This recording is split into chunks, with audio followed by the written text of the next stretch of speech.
নমস্কার। আলফা বুলসের আজকের ভিডিওতে আপনাদের প্রত্যেককে স্বাগত জানাই।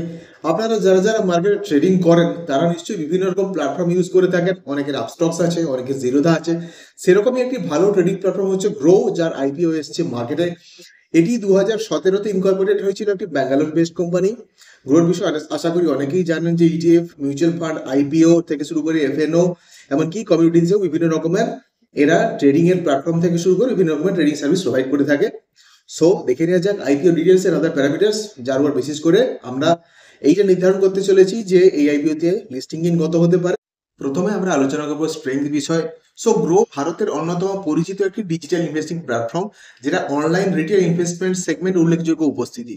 Mutual fund, stock broking, SIP, AMC ইত্যাদি প্ল্যাটফর্ম ভিত্তিক পরিষেবা দিয়ে ক্রস সেলের সম্ভাবনা এর বেশি থাকে। এছাড়াও কিন্তু সরল ইউআই ইউএক্স এর cost efficient operation model retail গ্রাহকদের কাছে বেশি পরিমাণে আকর্ষণীয়। উইকনেসের বিষয়ে বলতে গেলে কিন্তু আর এইচপি কিছু সময়ের জন্য অ্যাকাউন্টিং এ টেম্পোরারি এফেক্ট উল্লেখ আছে। বিনিয়োগকারীদের জন্য ইনকাম স্টেবিলিটি কিন্তু প্রশ্নবিদ্ধ হতে পারে। মোট ইস্যুর মধ্যে অফার ফর সেল বড় অংশ বজায় রাখার কোম্পানির কাছে তাৎক্ষণিক ক্যাশ ফ্লো বাড়ছে না। এছাড়া কিন্তু লং টার্ম গ্রোথ ফান্ডিং সীমিত থাকতে পারে। ফ্রেশ ইস্যু থাকবে 1060 কোটির বিপরীতে কিন্তু অফার ফর সেল থাকবে 5572 কোটি।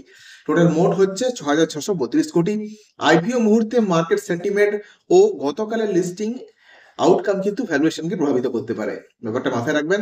অপরচুনিটিস ক্ষেত্রে বলতে গেলে কিন্তু ডিজিটাল ফাইন্যান্সের সংগ্রহতা এর এবং গ্রহণযোগ্যতা বাড়ছে। নতুন ইনভেস্টর প্ল্যাটফর্মে আসছে। গ্রোয়ের জন্য কিন্তু টোটাল অ্যাড্রেসেবল মার্কেট অনেক বেশি পরিমাণে বড়।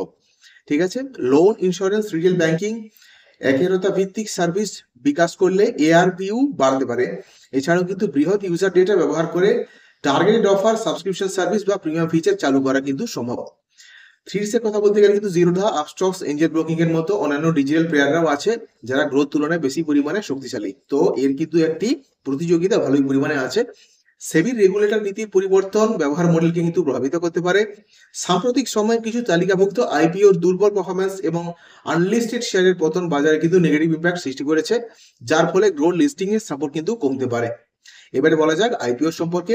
ফেস ভ্যালু রেখেছে 2 টাকা পার শেয়ার। প্রাইস ব্যান্ড আছে 95 থেকে 100 টাকা। খুবই ইন্টারেস্টিং একটা ভালো প্রাইস ব্যান্ড আছে। লট সাইজ আপনি পাবেন 150টা শেয়ার, যার মধ্যে যেহেতু টোটাল ইস্যু সাইজ আছে 6632 কোটি। ফ্রেশ ইস্যু থাকবে 1060 কোটি। বাকিটা কিন্তু offer for sale, book building type IPO, BSc NSC দুটোতেই লিস্টেড হচ্ছে। ওপেনিং ডেট যেটা বলেছিলাম 4 নভেম্বর, ক্লোজিং ডেট আছে 7 নভেম্বর। আপনি আপনার টাকা ফেরত পাবেন অল ডিমেট অ্যাকাউন্টে। শেয়ার ক্রেডিট হবে 11 নভেম্বর। লিস্টিং ডেট আছে 12 নভেম্বর। রিটেলে আপনি পাবেন এক লটে 150টা শেয়ার। টোটাল ভ্যালুয়েশন আছে 15,000 টাকা। রিটেলে ম্যাক্সিমাম 13 লটের জন্য অ্যাপ্লাই করতে পারবেন, যার ভ্যালু দাঁড়াবে 1,95,000 টাকা। স্মল এইচ এন মিডিয়াম ক্যাটাগরিতে 14 লটের জন্য অ্যাপ্লাই করতে পারবেন। টোটাল ভ্যালু দাঁড়াবে 2,10,000 টাকা। স্মল এইচ এন ম্যাক্সিমাম ক্যাটাগরিতে 66 লটের জন্য অ্যাপ্লাই করতে পারবেন। টোটাল ভ্যালু দাঁড়াবে 9,90,000 টাকা। এইচ এন বিগ ক্যাটাগরিতে 67 লটের জন্য অ্যাপ্লাই করতে পারবেন। টোটাল ভ্যালু দাঁড়াবে 10,05,000 টাকা। এবারে দেখা যাক অ্যাসেটস এর রেভিনিউস। অ্যাসেট 2023 ছিল টোটাল 4,807 কোটি। 24-এ দাঁড়ায় 10,819 কোটি। 25-এ দাঁড়ায় এখনো অব্দি 12,713 কোটি। অ্যাসেট বেড়েছে, খুবই ভালো ব্যাপার। ইনকামের কথা বলতে গেলে 2023-এ ছিল 1,260 কোটি। 24-এ দাঁড়ায় 2,795 কোটি। আর 25-এ দাঁড়ায় 4,061 কোটি। খুবই ভালো। প্রফিট আফটার ট্যাক্সের কথা বলতে গেলে কিন্তু 23-এ ছিল 457 কোটি। 24-এ একটা বড়সড় ধাক্কা খায়, 805 কোটি আমরা দেখতে পাচ্ছি। আর 25-এ দাঁড়ায় 1,824 কোটি। ঠিক আছে। এবিডা 2023-এ ছিল 398, 24-এ দাঁড়ায় -780। 25-এ সেটা দাঁড়ায় 2,371। নেট ওয়ার্থ 2023-এ ছিল 3,316 কোটি। 24-এ দাঁড়ায় 2,542 কোটি। আর 25-এ এটা দাঁড়ায় 4,855 কোটি। টোটাল বরোয়িং 2024-এ ছিল 24 কোটি। 25-এ দাঁড়ায় সেটা 351 কোটি।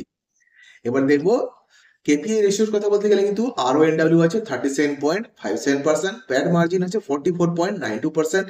ইবিটা মার্জিন আছে 59.11%।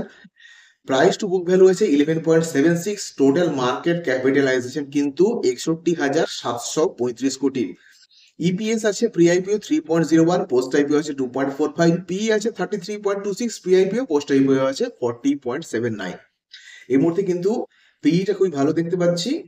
দেখা যাক আজকে দিনের জন্য গ্রে মার্কেট প্রিমিয়াম কত চলছে। গ্রে মার্কেট প্রিমিয়াম আজকে আছে 14 টাকা, যেটা কিন্তু গত দুদিন থেকে একটু কমই দেখতে পাচ্ছি। গত দুদিন ছিল 16 টাকা, সেখান থেকে পড়ে পড়ে এসছে। সাবস্ক্রিপশন রেট আজকে হয়েছে 0.57%, অর্থাৎ প্রায় হাফ কিন্তু সাবস্ক্রাইব অলরেডি হয়ে গেছে প্রথম দিনে।